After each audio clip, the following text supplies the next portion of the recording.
Hi everyone, today I'm talking about the Elric Saga, Volume 3 by Saga Press, written by Michael Moorcock.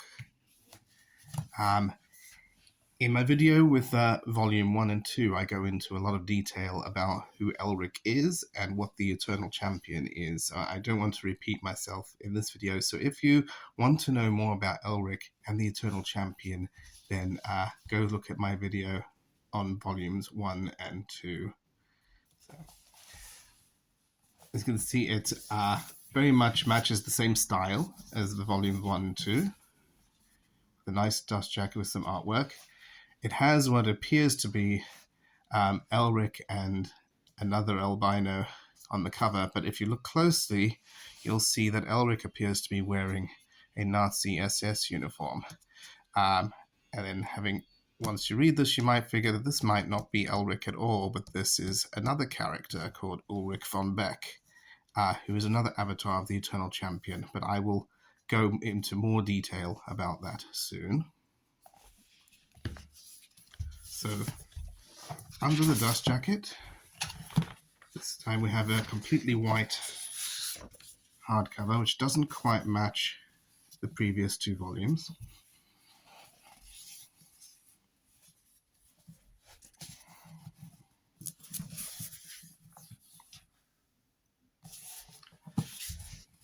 The end papers are again a map of the Young Kingdoms, which I don't really think is appropriate for this volume at all, and I'll go into more detail why I think they should have had something else on the end papers later. The other two volumes were advertised as illustrated, and I complained about that because the only real illustrations, there was a couple of black and white at the beginning and end, and in the middle of the book there were some plates with some older book covers. This one doesn't even do that. This one has all any artwork inside the dust jacket, which were the covers of previous versions of the previous publications of the books contained in this omnibus.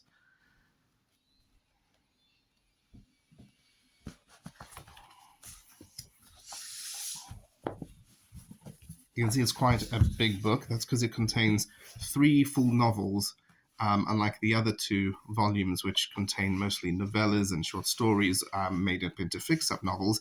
These are 3 full novels. These are the first Elric novels written in the 21st century, published in the 21st century. They're actually very, very different in style and content to any of the stories you will have read in volumes 1 and 2. So here's some black and white artwork again right near the beginning. This one also contains a foreword by Alan Moore.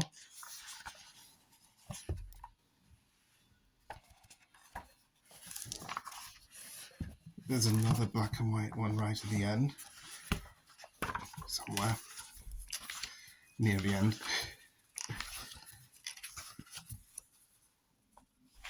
It's got the same reader's guide as in the other 2 volumes.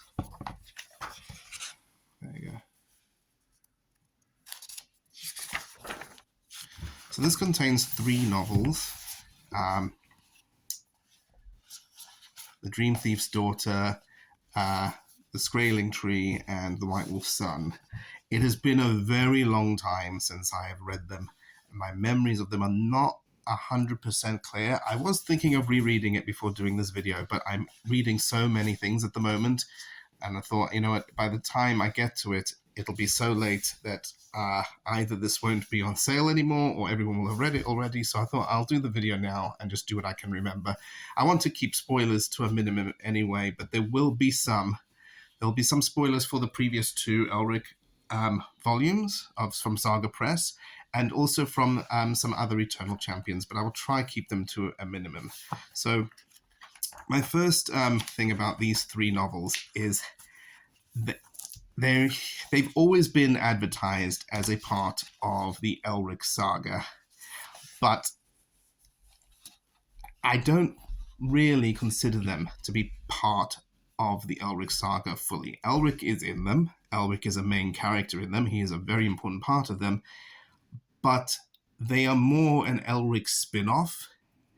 Most of the story doesn't take place in Elric's world, which is why I think these maps are inappropriate for this volume. Most of the story, a lot of the story takes place in a world very similar to our world during the 1940s. So I think they could have done something different with the pages here. The other thing is that it very much feels to me like it's a part of the Von Beck series. I'll just show you. So I think it's sewn binding. No, it's not. It's glued binding. So the Von Beck series is a very different series to Elric. It's much more philosophical. Takes place in a world very similar to our world, and we follow members of the Von Beck family as they do the devil's work, which I don't want to spoil too much, but they're mainly on a quest to find and protect the Holy Grail for the devil, so that he can reconcile with God, and that is a very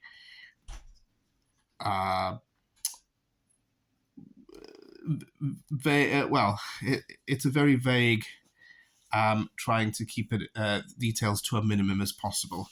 The Von Beck series includes the novels "The Warlord and the Warlord and the World's Pain," and "The City in the Autumn Stars." Both I definitely recommend reading. I say this feels like very much a continuation of that, because it's told in a very similar style to those. Unlike the other Elric stories, these are in the first person. And the first narrator we're introduced to is the Count Ulrich von Beck, who is, of course, a member of the von Beck family. And it includes a lot of the things that are from those von Beck stories, including a recurring villain from those stories. So on. So Von Beck is another avatar of the Eternal Champion, but this specific Von Beck also has a link with Elric of Melnibone. He keeps dreaming about him, and at some point, Elric even uses him as an avatar. Don't want to spoil the story too much, but you can probably tell from the title, The Dreamthief's Daughter, if you've read volumes 1 and 2, that this spins out of the Elric story, the Fortress of the Pearl, where Elric meets Oon the Dreamthief, and they have an encounter in someone's dreams. And by the end of the story, it is implied that she has fallen pregnant. So this is the results of that. The Dreamthief's daughter is, of course, Elric's daughter. The White Wolf's son is Elric's son from Oon the Dreamthief. So our first narrator is Ulrich von Beck and his adventures in Nazi Germany and fighting various villains. We get a return of Prince Gaynor the Damned, or this might actually be his first encounter, because this appears to be an origin story for him. You might remember Gaynor from the previous volumes, Revenge of the Rose, but he's also a recurring villain in the Corum books. I feel that, although this is now released as Elric Saga Volume 3, you would really, really benefit from reading other incarnations of the Eternal Champion, especially the Von Beck stories. But for the third one, it really helps to read the Hawkmoon novels as well. And I feel if you haven't read those, if you've only read Elric and come into this without that, you won't not enjoy the story. But you'll be missing out on a lot of, especially references. The other thing about these is this is another capstone on the whole multiverse saga, the whole Eternal Champion cycle. This is another ending by Michael Moorcock. He's written a few endings for his Eternal Champion cycle. The first one was in the Chronicles of Count Brass.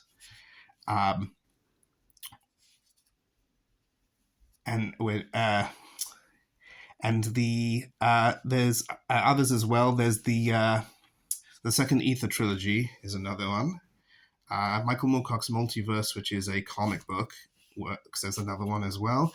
And this, they're all like endings to different cycles of the multiverse and the conjunction of the Million Sphere, and they do sort of overlap and contradict themselves. So it feels like whilst this is the end of Elric's journey in this multiverse, it's another cycle of that. So it's not even necessarily the same Elric, if that makes sense. We do meet an alternate version of Hawkmoon in the third book, who is not the Hawkmoon that we read about in the Hawkmoon novels, where things have happened slightly differently, which you won't pick up on unless you read Hawkmoon. I do really like these books. They are definitely written in a more modern, different style too. These are not a pulpy sword and sorcery stories like the other Elric stories. These tend to be philosophical. They're written in the first person. There's something just almost a little bit more cinematic about them, a bit more epic. But at the same time, it loses some of that grand adventure that is in the earlier Elric stories. I don't actually know which I prefer. I enjoy both of them a lot. I feel, though, that this is misadvertised. This should be advertised as part of the Eternal Champion saga rather than the Elric saga, but it's always been advertised as Elric. And he is a very important part. Placing them in the Elric saga is actually also quite difficult. The first one, I'm not entirely sure where it fits exactly. It's definitely after Elric has found Tainalorn, because when we are introduced to him in the story, he's in the middle of defending the city of Tainalorn. So it's after he's found Tainalorn. The second one, again, I'm not sure. These are all dream quests from Elric when he goes on dream quests. If you've read Making of the Sorcerer, which is another graphic novel, you'll know more about the dream quests. The third one is set during Stormbringer, the Elric's final adventure, Stormbringer. There's a part in that novel where he is tied to the mast of a ship, and he is trying to summon Stormbringer to him to get him out of the situation, and he's calling Stormbringer, and he's sending his mind out into the multiverse to do this. Well, what he's doing is he's going on another dream quest. So the third novel is that dream quest where he is tied to the mast of the ship. His mind has traveled to our world and having its own adventures trying to find his black sword, Stormbringer. If you look at the cover, you might think that that's what that is, but that may not actually be Stormbringer. That might be Ravenbrand, which is another name for Mournblade, the sister sword of Stormbringer, because that is the Count Ulrich von Beck. Ravenbrand is the family's sword, another version of the Black Blade. So I hope I've not spoiled too much. I hope I've given you an idea of what going into with Elric Saga Volume 3. It is. I wouldn't even call it the same genre as the previous two volumes, but it adds more stuff to the character. Unfortunately, these are some of the things I don't like about Moorcock when he adds stories about Elric into Elric's timeline, and then he has excuses as to why Elric doesn't remember those adventures in later stories. I don't always find that's necessary. There's no reason to have Elric not remember them just because he doesn't mention every adventure he's ever been on. This is very, very much guilty of that. Elric doesn't remember any of this by the time he gets back to his world. This is all just a dream to him. And that, I feel, is almost unfortunate because there's a lot of character growth for him in these, which I feel is almost wasted because he doesn't remember what has happened to him. So it's a great fantasy story, a bit different to the other two volumes. But I'm glad they collected them all together. I've had them all three separately before. They sometimes released under different titles in the UK, which I can't quite remember. It's nice to have them all in one place. It's nice to have Elric stories that all match on my bookshelf as well. Michael Moorcock has now written a brand new Elric novel that has not been released before, that has just come out. Well, I say not been released, that is, a third of it has not been released before, because 2/3 of it come from previous material, 2 novellas which he has written, which was written before. I've only read one of them because I had the magazine that it was published in, which was Black Petals, I think the story was called. So I've read that, but I've not read the other two. Once I've read that, I will be reviewing it on this channel. Hope you enjoyed it. If you want to see more, then please like and subscribe. And I hope to see you again soon.